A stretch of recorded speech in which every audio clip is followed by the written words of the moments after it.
Okay, so I am going to once again welcome all of you to our very first Dialogues in Indian Studies. We're very excited to have this new program where we are going to be focusing on having good conversations between scholars in Indian studies who are doing innovative, interesting, fun, exciting work. We're hoping to have this along a number of different axes. So if you are interested in sharing your work and having a conversation with a colleague or two with our community, we'd love to have you join in. Feel free to let me know that you're interested. We're hoping to do these three-ish times a year to sort of make sure that we're checking in with each other and engaging as the moment is starting to feel a little bit precarious. We would like to be able to make sure that we understand that exciting work is still happening, new work is still happening, and there's wonderful things going on. And I am just so excited to have this be our first dialogues. And I'm just going to introduce very briefly, and I'm actually not going to give an introduction, Smita Krishnan, sorry, who is going to introduce our two conversants, conversationalists. Sorry, my brain is not working great this morning. Um, to talk about their books and to talk to each other about their relationship with Indian scholarship. So, Smita, if you want to take over.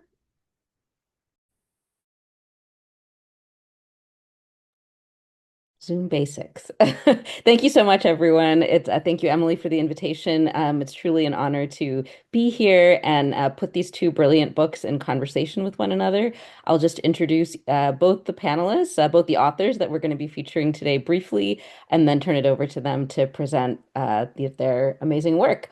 Darshana Sridhar is an associate professor at the Department of Communication Arts at the University of Wisconsin-Madison.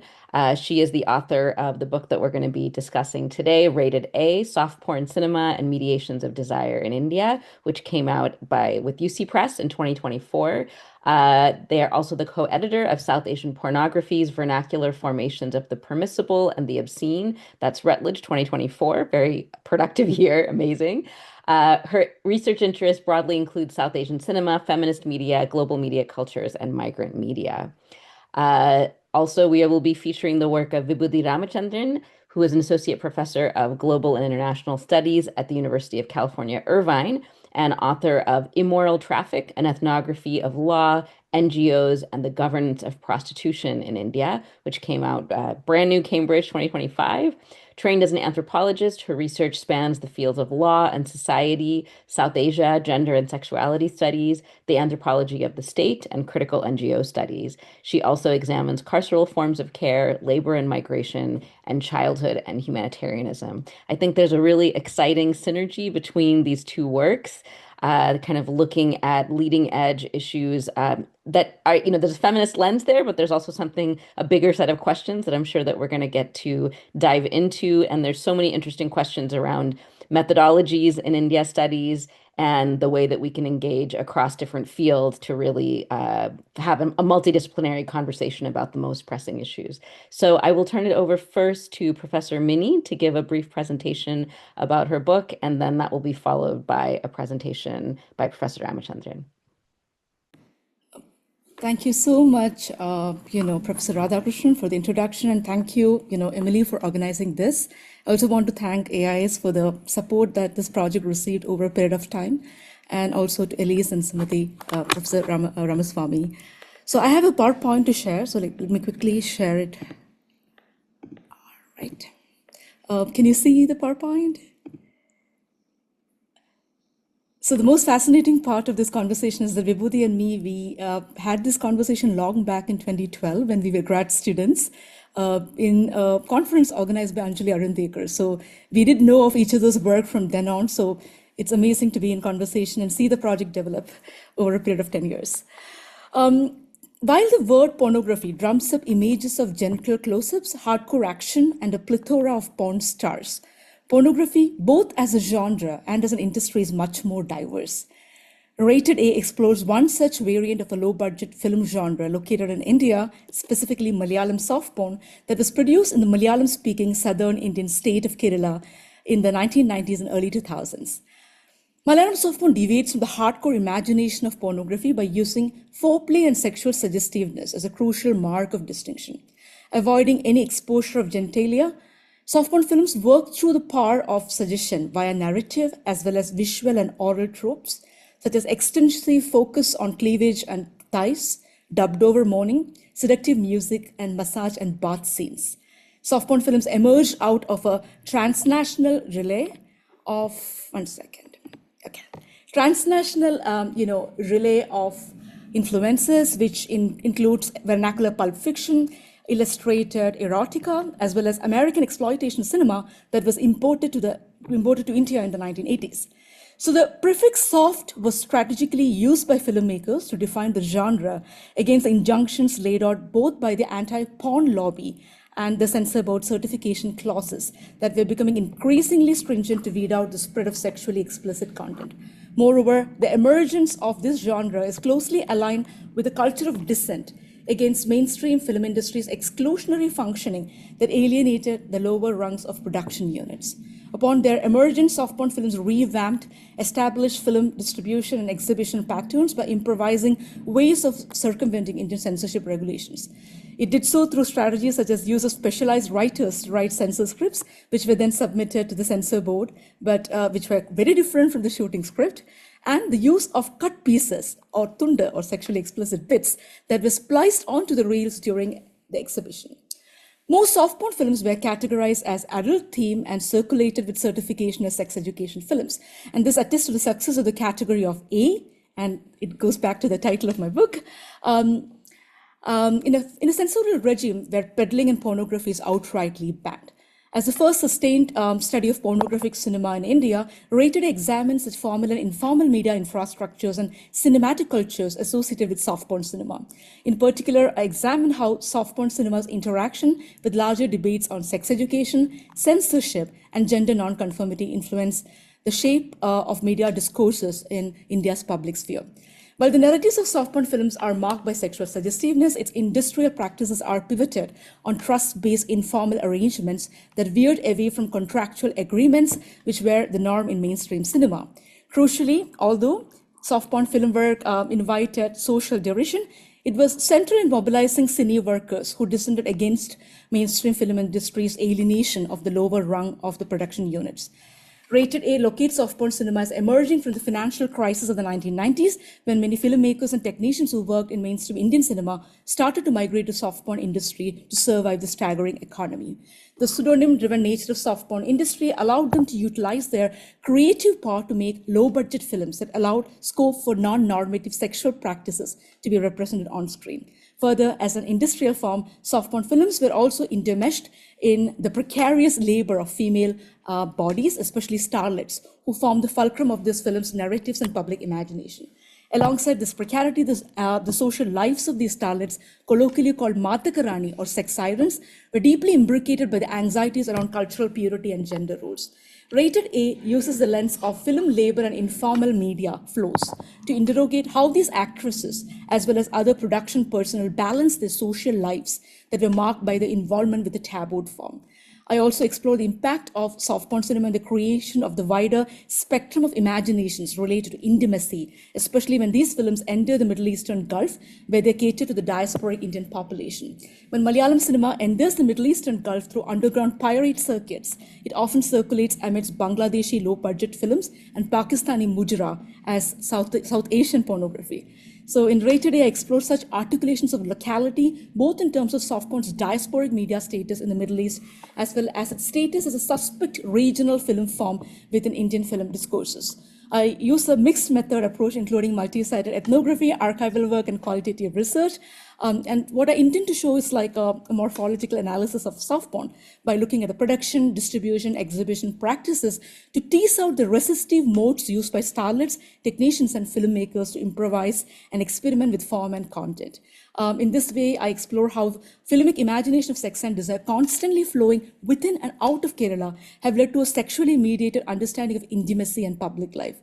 Through an examination of such sexualized media publics, Ray Today aims to offer an understanding of the tense negotiations between sexuality, import policy, and censorship, as well as deeper debates about obscenity and sexual freedom in contemporary India.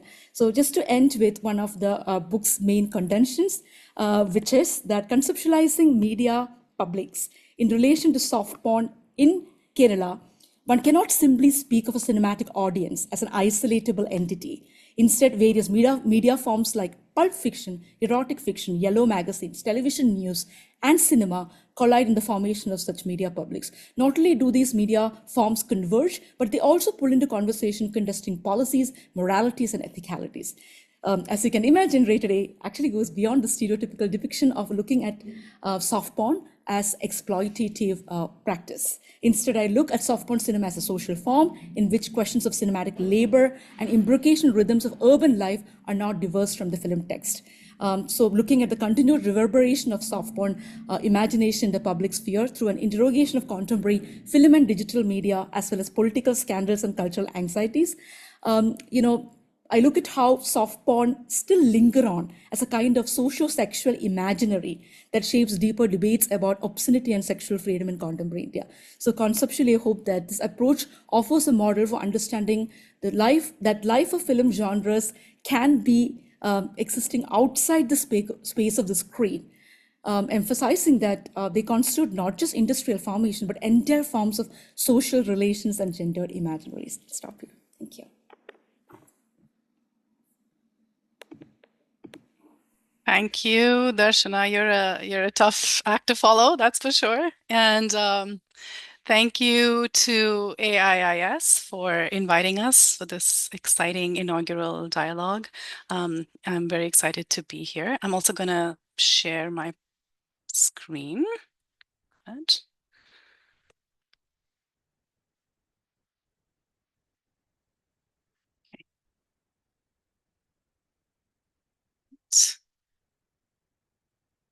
There we go. Wonderful. So I'll keep this brief just to kind of lay out the key questions and to situate the book. I'll begin by explaining the title, Immoral Traffic. And I've taken the title from India's post-colonial anti-prostitution legislation, which is the Immoral Traffic Prevention Act of 1956. The book follows an intersecting set of interventions against prostitution and trafficking through this law's provisions and procedures in New Delhi and Mumbai. And the cover image, really quickly, is one of these very common raid and rescue operations, right, that are seen across multiple Indian cities, New Delhi, Mumbai, Kolkata. They are typically led by NGOs, but must involve the police. So you can see here that these are women who have been removed from the sex trade and are inside of the police van. And this is really the beginning of the procedures that I follow in the book. And so it's kind of the inaugural moment. And the women themselves, some of them were trafficked, that is forced into the sex trade. Others were voluntary sex workers. Some women said that they were not even part of the sex industry. They were just there. This image, of course, is not taken by me. It's from Getty Images, but I saw similar scenes play out where these raid and rescue operations were quite indiscriminate and just removed women en masse from brothels in metropolitan Indian cities. So let me talk about the key questions of the book, and then I'll briefly situate it. So my first question has to do with the interventions, right? So how do these following frameworks, agendas, and entities come together to govern prostitution in India? So the first is the Indian Anti-Prostitution Law, the ITPA. I just briefly mentioned it. I'll say more about it in a minute. The second is the US-led global anti-trafficking regime that has been especially active in the past 2.5 decades since the Bush administration started to put a lot of money into this issue. It remains to be seen what's going to happen now, but at least this has been the case in the last couple of decades. And then the last major entity in the book is Indian NGOs, which have been working on anti-prostitution interventions for a while, but have in the past 2 decades also started to be funded to do anti-trafficking work. So here is just a very brief overview of the two legal regimes that I'm talking about, that I'm tracking in the book. So the Indian law is very ambivalent towards prostitution. It certainly does not recognize or legitimize voluntary sex work, right? But having said that, there's still an ambivalence around treating sex workers as victims, as immoral, quote unquote, fallen women, and as criminals. Whereas in the US context, there is this complete conflation between sex work and sex trafficking. In terms of the solutions too, across the two regimes, there are similarities and differences. So both of them really prioritize these rescues. But the Indian model has also followed this reform and rehabilitation model, which is certainly very carceral in terms of putting these women into shelter detention, for instance, but also has a longer history in sort of moral reform and social welfare measures. And state paternalism. The US model also prioritizes rescues, but it comes from a concern with organized crime and border control in the US context, right? And so is heavily carceral, is heavily militarized. Its priorities are arresting and prosecuting alleged traffickers and also recruiting the women who have been removed from the sex trade to participate in testifying against these alleged traffickers. What really sutures them together, sutures these two regimes together, are Indian NGOs. They've had a long-standing role under the Indian law, under the ITPA. The ITPA really depends on NGOs to do these rescue, reform, and rehabilitation programs. And that has been the case actually from the late colonial period, even during the predecessors of the ITPA law.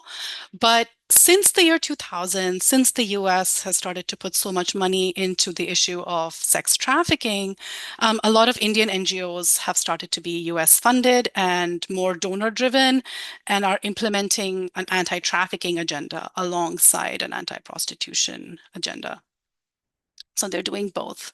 So that's the intervention side. I'm equally interested in the book in how sex workers navigate these interventions, right? How do they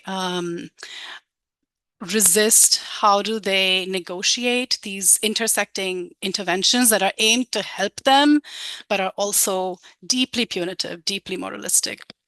And the women that I'm talking about, as I mentioned earlier, are really across a spectrum of those who were trafficked and those who are voluntary sex workers, and a huge sort of gray area in between.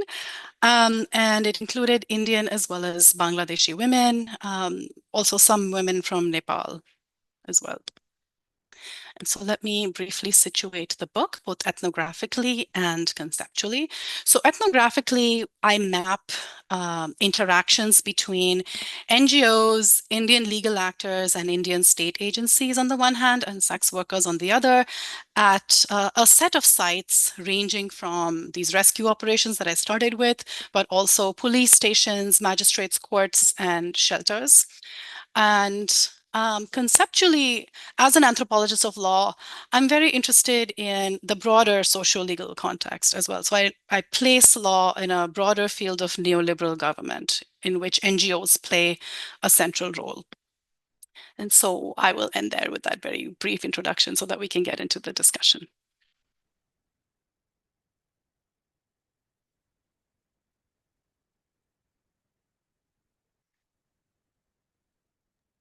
So Vibhuti, I think you can go ahead and start with maybe just a couple of questions for Darshana. Darshana, I saw that you have several questions for Vibhuti, but maybe you can respond a little bit and then maybe select a couple for Vibhuti to get things started.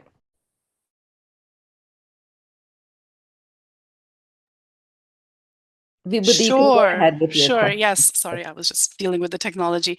Wonderful. Oh gosh, there's so many questions and it's hard to pick. I think I will start with a methodological question. And Darshana, you alluded to this when you were talking earlier in your presentation. I was just so struck by the mixed methods that you employed in this research, right? You included not just an analysis of the film form and aesthetics, but also the circulation, right? You ethnographically tracked the labor, production, exhibition, circulation, consumption, and you did all of this archival research on kind of the meta narratives around the films and the actresses. So can you talk about why it was important for you to employ these wide-ranging methods, right? Was it to reconstruct an era or capture an overall milieu, or was it something further? And the last part of the question is, I still got this sense that despite this extensive research and this very rich material that you offer in the book, um, given the anonymity and the invisibility around these films, I got a sense that there was still something you were seeking. Like there are still some traces and voices that seem to have disappeared and are not recuperable, right? And so I just love to hear about both these aspects, the mixed methods and whether you were still seeking something. Oh, thank you, Vibhuti. So I'll start with the first question about the mixed methods. One of the reasons why I thought a mixed method approach will be enriching the project was because of the mutability of soft porn as a film text. So soft porn films, when they are screened in different venues, they change substantially. So you will not be seeing the same film text. If you watch the same film over a period of, let's say, 2 months in different places in different parts of India. So the mutability, of the film text itself called for different ways to conceive.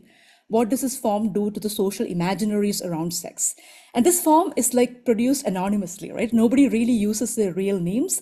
So I started this project in 2010 when I went to Kodambakam and started to basically look around for filmmakers who were making these films, because all the mainstream filmmakers in India, in Kerala, told me, you go to Kodambakam and you'll find them. But then I decided, when I went there, I understood that it was like into a vortex of fake names that I was pushed into, because these streets where these films were supposed to be produced, the production houses existed, they were never there.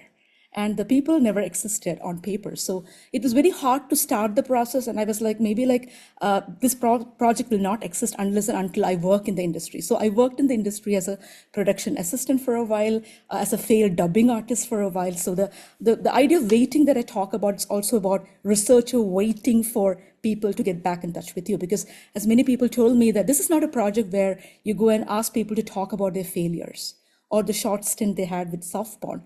They have to believe in the project. They have to know that, this is a project which is not extractive, or the very fact that, soft porn as a genre is kind of steeped in anonymity. A lot of mainstream filmmakers did make soft porn. So it also involved a kind of thinking out of the box kind of situation for me, where I also needed to legitimize why I wanted to do soft porn. As Vibhuti, you can very well imagine, it's not very easy to work on porn as a cultural insider in India.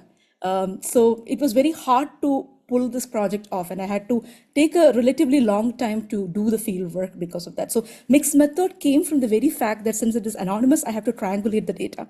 And the triangulation of data can only work when I'm able to have the same episode narrated by different people using different methodologies, like oral histories, qualitative field work, like, use of focus group, etc. And disappeared voices.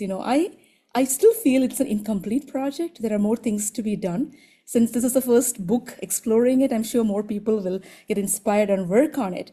But one thing I was very clear about was that, this is a community-mediated project. This project would not have existed till the people who basically failed decided that they want their voices to be reinserted. So there are voices which I had left out because people were not very comfortable outing themselves. And that's one of the reasons why I've anonymized the names. And one of the, prominent kind of thread, which I feel right now that I left out in this narrative, is the voice of, body doubles. I did refer to one of the autobiographies written by a body double, but there were a lot of body doubles whom I spoke with. Many soft porn actresses who have moved into, comfortable family life, who do not want to talk more about their past. They are not like regretful of their past, but they do not want it to be sensationalized. So that kind of a fine line between understanding the value of these narratives and not to over sensationalize it, because this is a topic which you can imagine films being made, right? So that was a very, very hard call for me. I'll stop there. So with which, let me maybe like start the question for you. Your book was such an amazing read. Like I read it, and since I knew the project from beforehand, it has always been a pleasure, and also to see the kind of overlaps our research share. I found the idea of gendered respectability that you explore in your book quite fascinating. Structured through social hierarchies, patriarchal assumptions of normative gender expectations, and the moral panic around sexual permissiveness.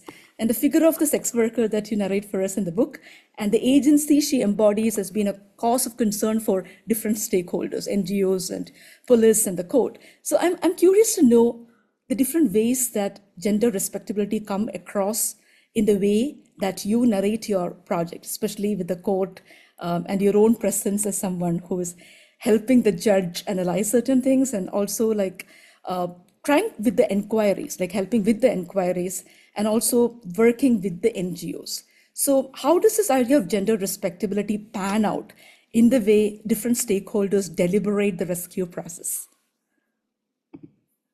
Thank you, Darshana. And there's just so much in that respectability question, right? I'll probably just answer it from the framework of my own presence, as you also mentioned, just because I think that's a really powerful point of entry. So for me as an anthropologist, it's just really been important throughout the book to center when I'm talking about the politics of respectability and the ways in which, sex workers were treated as the putative other of this respectability, right? It was very important for me to constantly talk about my own positionality and the way people responded to me and the way that it allowed access to this research, because that too had to do with this politics of respectability, where, as you also talk about in your book, right, as researchers who, are seen as female in the field, being from India, right, that sense of why is she here, right? Why is this person here? Why is this person doing research? And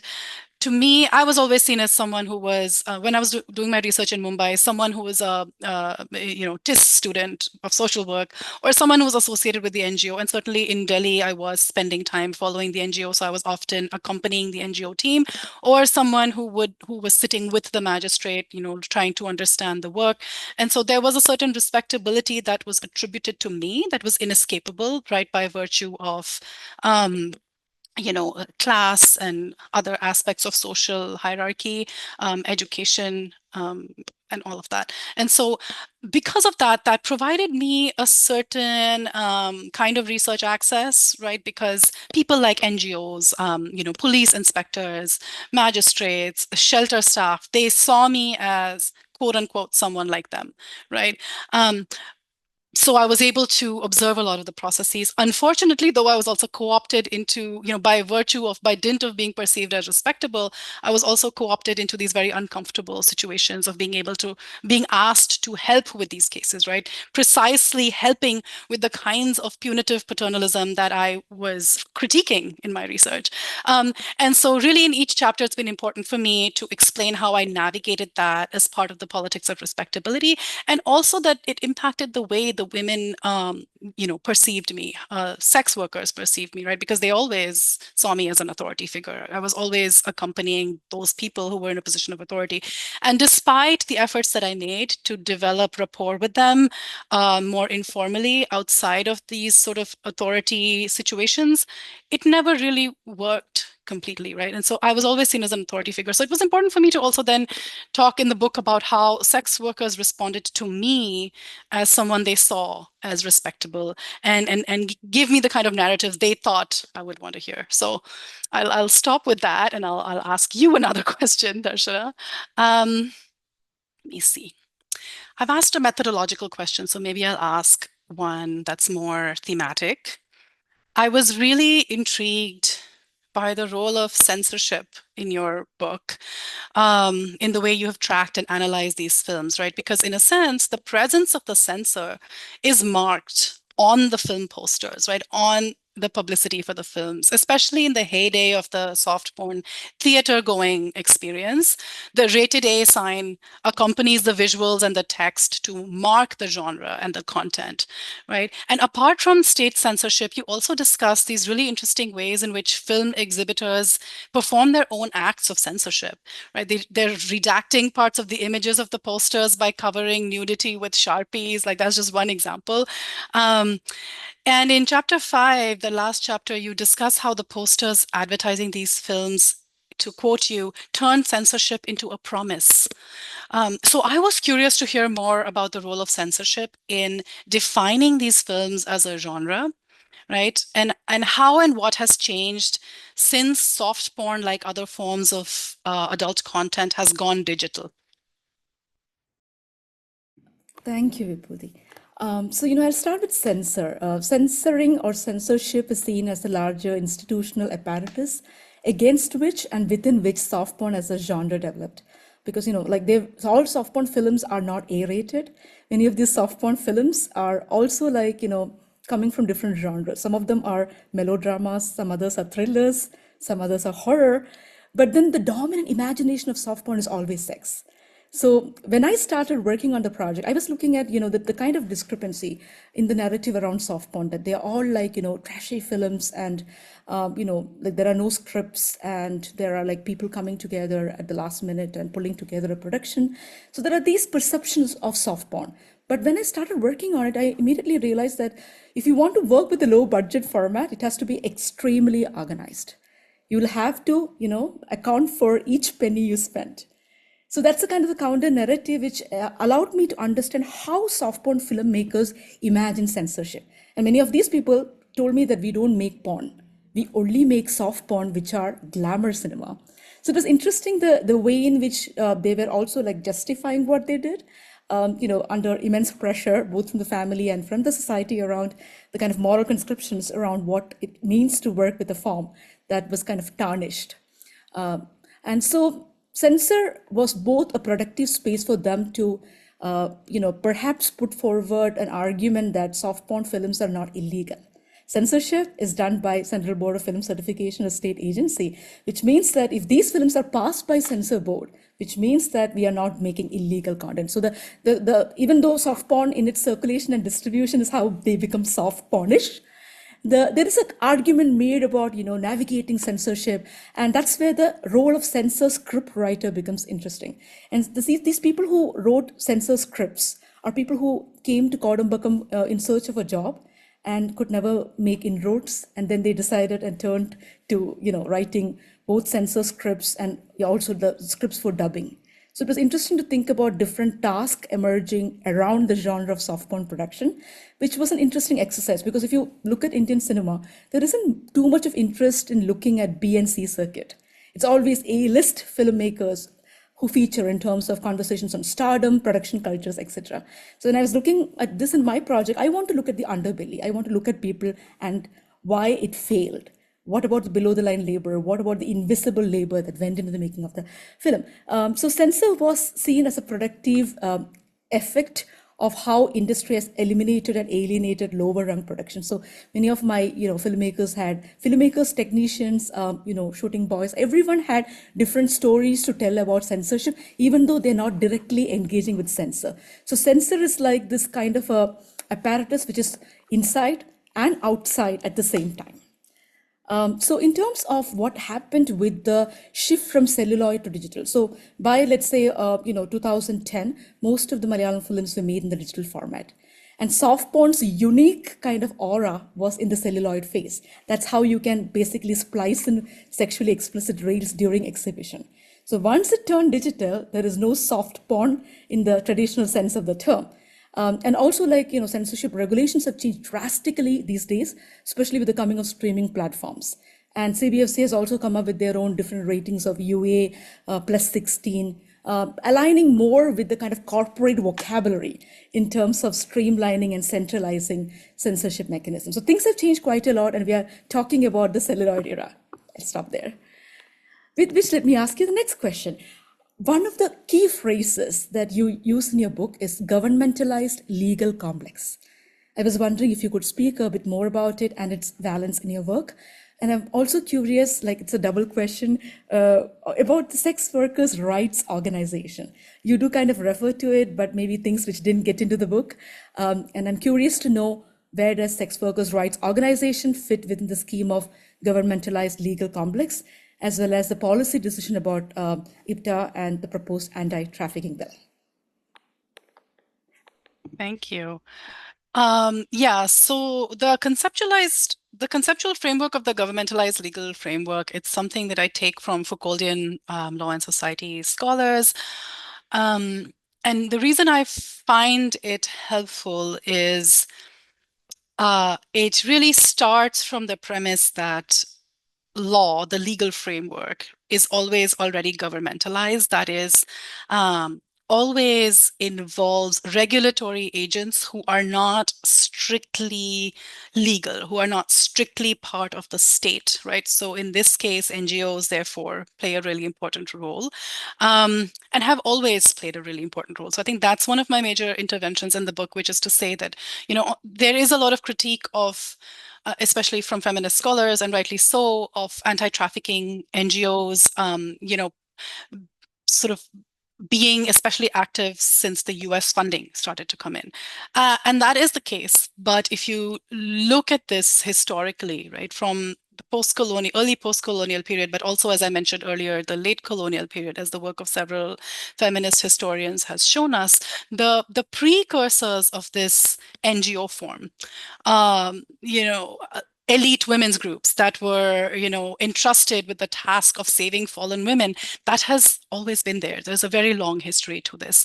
And so even in the drafting of the precursors to the ITPA, as well as the ITPA itself, women legislators, women social workers, right, elite women who were part of the nationalist movement and the post-colonial legislature, they played a really important role. And that was not quite the current NGO form, but there were still these very important, women non-state actors that were shaping this legal complex. So that's why I find this term really useful, to sort of think about the legal complex more broadly and the role of NGOs and social workers in it, non-state social workers in it. The second part of the question about sex worker rights organization, I think that's a really important one because and this also kind of sets my research apart from what has been done by other scholars. So there's a lot of really important work by Prabha Kotishwaran and Simanti Dasgupta, Swati Shah, so many scholars who've worked on sex worker communities and sex worker collectives. And it was so important for me in preparing for my own research to read that, because the context where I was doing my research were not sites of sex worker collectivization or mobilization, right? A lot of that happened around HIV/AIDS interventions, as several of these scholars have shown. So the sites that I was observing, many of these women were denying that they were even sex workers to begin with. I'm not invested in sort of determining the veracity of whether or not they were sex workers. I'm really interested in the narratives and the interactions in these spaces, right? So on the one hand, my research was not on sex worker collectives or sex worker rights, but I think the politics of that, I think the activism that has come from sex worker communities is so important in challenging legal frameworks like the ITPA, which they've been doing for decades, right? Calling into question the ways in which sex workers are criminalized and not legitimized, as a legitimate form of labor. And so I think having that critique as part of my work, as part of the framework that has informed me as a feminist scholar, has been really important, even if that's not the kind of focus, or that's not what was observable in the sites where I was doing my research. Do we have time for me to ask more questions, or are we opening it up to the audience? Well, so I was going to open it up to the audience at this point, if they have questions for the two of you. And I was going to invite people to either unmute and ask their question live, or if they want to put it in the Q&A box. You probably know the chat is disabled, but if you can put it in the Q&A, I can read it out as well. While people are sort of finding their moment, I can also, if you guys want to ask each other a short question, that would also be fine. I could also jump in if Oh, that would be great. thank you. So, a lot of your questions for each other were so great that they sort of jumped the gun on mine. I was going to ask about like so many of the similar things, but I actually want to turn the question about gendered respectability to Darshana because I thought, this whole idea of respectable femininity in both the texts are so important. From the perspective of governance, from the perspective of infrastructures, which both of you are engaging in various ways, but also in terms of labor and kind of material conditions, livelihoods. And respectable femininity governs, not in the governance sense, but is sort of piecing these things together in both texts. And I think Vibhuti spoke about that in regard to the sites that she is in. Darshana, I would be really interested to hear from like a feminist media studies perspective, and particularly from this vantage point of soft porn. I mean, you make this point in the book that like the A-list folks could overcome, right, the vamp heroine, use Madhuri Dixit in one part as an example, dichotomy, but these folks who later had to deny that they weren't part of the industry, were not able to. And so I'm wondering how respectable femininity is conditioning, or shaping the labor conditions of folks, and how that informed your analysis. Um, Thank you, Smita. Respectable femininity is like the overarching framework of this project because I don't think many shades of feminism would, basically agree with me in the kind of focus I gave to sex in the project because, I'm very clear about the fact that there's a pro-sex kind of position I land with in this project because you cannot work on a project on soft porn with an anti-porn framework and make an argument in terms of wanting to take labor seriously.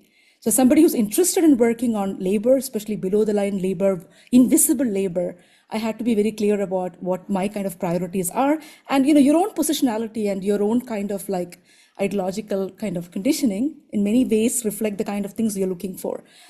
Soft porn is not legitimized even in academic field of like, let's say, media studies, or for that matter, communication studies, or even for that matter, South Asian studies. So in order to put an argument for the legitimization crisis, I also needed to say how I came to the project and what does it mean for a cultural insider to be writing about it.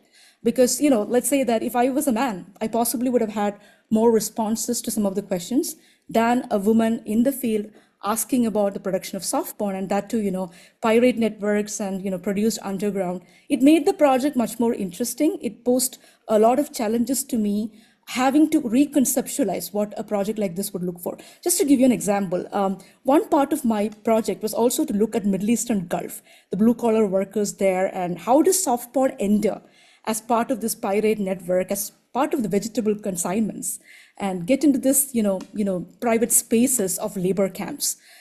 I couldn't get material for a very long time because there is a respectability that diasporic Indian community embrace in terms of the Middle Eastern Gulf kind of corridor. So the more questions I asked, everyone was like, we all know, but we wouldn't talk about it. And it became so difficult that I had to do a kind of a questionnaire and focus group, including people who are return immigrants who came back to Kerala and who are much more comfortable in talking with me about it, and then kind of circled back. So respectability politics is the kind of major kind of, challenge for a project like that. It can also be productive. But that is where, your feminist impulse in terms of what you want to do with this project becomes important. For me, it's important for me to think about an actress like Shakila, and the way in which she is navigating, the space of what it is to be visible. So she is also part of like this sketch on sex education. So it was important for me to talk about why Sunny Leon could still be incorporated as part of the Bollywood entertainment sector, but Shakila will never get a second chance to be part of mainstream Indian cinema. So there is kind of caste, there is religion, there is kind of class dynamics that situate who constitute this figure of Madhagarani. And Madhagarani in this project is someone who uses a body for upward social mobility. They come from, caste oppressed communities, and for them, the body becomes the one way they negotiate with patriarchy on their own terms, but they do not subscribe to being a feminist. So that kind of, conditional way in which patriarchy can be used to advance one's own individual desires and mobility becomes important for a project like this. And being a woman doing this project is not easy. Like my book talks were Zoom bombed. I had rape and death threats over email and social media platforms. So there is something that men's rights group think that a project on soft porn from a feminist angle is disrupting the way gender dynamics and what legitimacy counts as academic work will translate in the South Asian context. Stop there. Can I just really quickly jump in? I know Sumati has her hand up, but one thing I wanted to mention, Darshana, that I found so intriguing, I think it was in the 5th chapter of your book, and I really encourage people to read all of it, but especially that part, because like when you, as a researcher, like when you talk about how you tried to even enter these movie theaters, right? These single screen theaters in, as it Mumbai and Kolkata, where you wanted to go view these films, but the people that are running the theater just don't think that it's appropriate for you to be there, even though you're literally giving them business, right? So that was so fascinating. But I'll stop here. Sumati, if you would Thank you. Thank you so much to all of you. Wonderful comments. And actually, Smita sort of asked the question I was thinking about, but I will pick up from there. But first, wanted to thank both Vibhuti and Darshana. I wanted to pick up actually. I was so intrigued, Darshana, unless I heard you wrong, with the word dissent that you used. It is such an unexpected word to use, in this context. So I really wanted to pick up from there and connect it back to Vibhuti's opening comments about moral panic. And it made me think about one of the major threats that I can see to the soft porn world is actually mainstream cinema now, right? In the sense that in mainstream Bollywood or Kodambakam productions, the figure of the vamp is more or less gone now, right? Because the main heroine of the film is doing the kinds of things, displaying, the display of sex, which would be formerly, historically, in the 50s and 60s, unthinkable, is now mainstreamed. So, what your comments and your work is pushing me to think is how is Bollywood and Kodambakam responding to this, and they have actually has soft porn been mainstreamed itself, especially around the figure of the woman. Does the question make sense? I hope I articulated it okay. Yes, Vibhuti, do you want to go? Because it also has to do with how even respectability itself has a history. Yes. Correct? What used to be considered unrespectable even 15 years ago is now, nobody worries about it. So there's, the boundaries of what constitutes gendered respectability or respectable femininity, has continued to change. So, I see the threat to soft porn could be that, it could just disappear because, we may reach a stage when it's all gotten mainstreamed. So, yeah. Yeah. So to maybe start with a question on dissent. One of the reasons soft porn emerged as a genre has got quite a lot to do with the alienation the lower rung of the production units faced. Let's say a makeup man or a production assistant can never climb up the ladder, right? He will remain like the production boy all your life. But many of them had aspirations to make a film. And what they ultimately ended up doing is to basically procure a Gulf financier, a person who is in the Gulf, but who will basically, pump in money, and they will have a binami who will be basically using their name in all the production records. So this idea to make creative choices is what drove soft porn industry. And for me, it's not random strangers who made these films. These films were made by people who are in the mainstream industry, who always wanted to make films, but also who understood that there is a proximate network. It's like a caucus, right? You needed to have powerful friends. You need to have powerful people with whom you are, dealing. And if you don't have it, if you come from, let's say, lower caste, class strata, you will not have that kind of capital that you can invest either. and what you have only is aspiration. I think that is the aspirational capital that drove soft porn. And when I spoke to many of these people who are actually right now, scattered across different job profiles, they were all talking about that time as a moment when they thought we could organize, that we could actually make soft porn as one way of organizing the lower rung for us to articulate our demands. And they were drawing inspiration from the adult film production in Hollywood and exploitation cinema, saying that if they could succeed, we possibly could have. But the moral kind of compunctions against which we were pushing against made it really impossible. Now, going to your second question, what has changed with this gender respectability becoming much more, thinner, with the vamp figure disappearing from the kind of realm of visibility? It's that mainstream Bollywood has also understood the perk of looking at soft porn and B circuit and C circuit as prospective territories that they can conquer by making films. Think about Miss Lovely, Asim Ahwalia, or series like Cinema Marte Dam Tak, which is an Amazon Prime, which is interested in giving a second chance to filmmakers like Kandisha, and a bunch of them who made low budget films, including horror, many of which are kind of closer to the soft porn ideal in the book. So they basically, it's like a kind of a show which gives them 5 lakh rupees, asks them to reassemble the crew whom they worked with the 1990s and make a film product. So there is huge interest. And as I speak, there are a couple of film projects in the making based on the book, but again, looking at soft porn as a genre. So there is the idea of nostalgia for celluloid, which is mediated via soft porn. So soft porn is not just in the form. Soft porn is in the space of disappearance. That celluloid film has gone, and the only way you can recapture the momentum of nostalgia is through making a film or talking about soft porn as that last trace of that era. And I think caste is an important factor. I could not do much with the questions on caste in this book. I think, again, that's one of the kind of regrets I have, because the chapters were already in my mind and I didn't have too much work to basically rely on, and everything has to be like right from the scratch. So in giving a social history of soft porn, I think I could not delve a lot about caste, but it's interesting to think about a lot of women coming from lower caste, oppressed caste background, a lot of these technicians and lower rung of production coming from lower caste. So many of them spoke about how caste is an important factor that film industry did not talk about, because there is an idea of meritocracy. Like if you have the aspiration, if you have the talent, if you are resilient, you're able to make it. And that narrative is how the identity of a cine worker is crafted, which many a times do not account for this other kind of, a disadvantaged background or lack of cultural resources and social resources that they come with.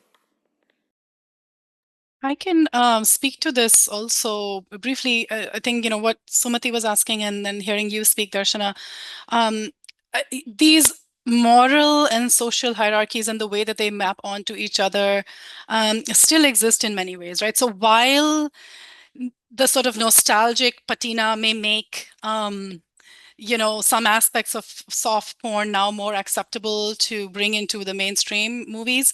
But for instance, I was reminded of, the dance bar ban in Mumbai. I was actually thinking a lot about that as I was reading your book, Darshana, and it was not directly the subject of my research, but it certainly played into the book, where, these women and girls from marginal, often rural backgrounds were coming to Mumbai to perform in these dance bars, right, to the same so-called item numbers that the big Bollywood film stars like Madhuri Dixit and, more recent actresses were doing on the big screen.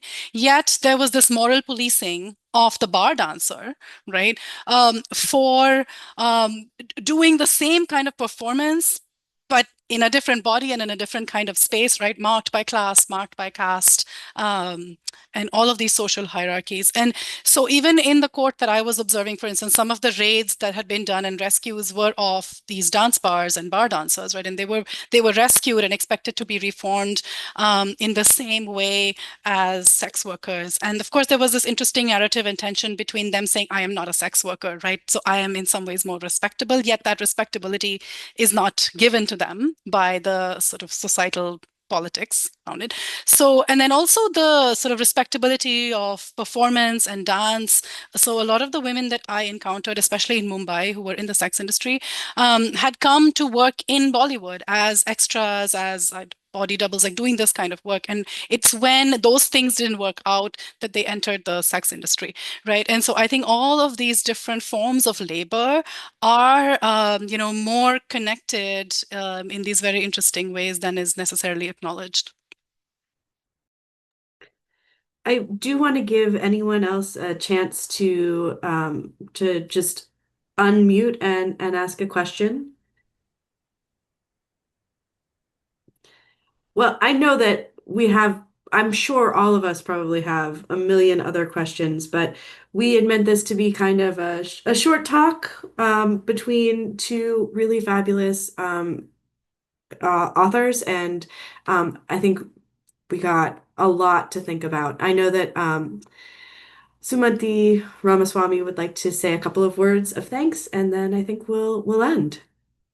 Well, thank you. First, thanks to Emily for thinking up the whole project and initiative. As you know, we are living in such precarious, dire times, and we really, really wanted, to help keep the morale of our community. And I woke up this morning, with all kinds of stuff in my head, but you for an hour and more, you have transported me, all three of you, Smita, Darshana, and Vibhuti, into thinking about things that, I really care about and want to think about. And, the camaraderie and the solidarity that is produced through this kind of work that we all do. That's what I think, we want to try to keep sustaining. And I think that's how we will eventually win this.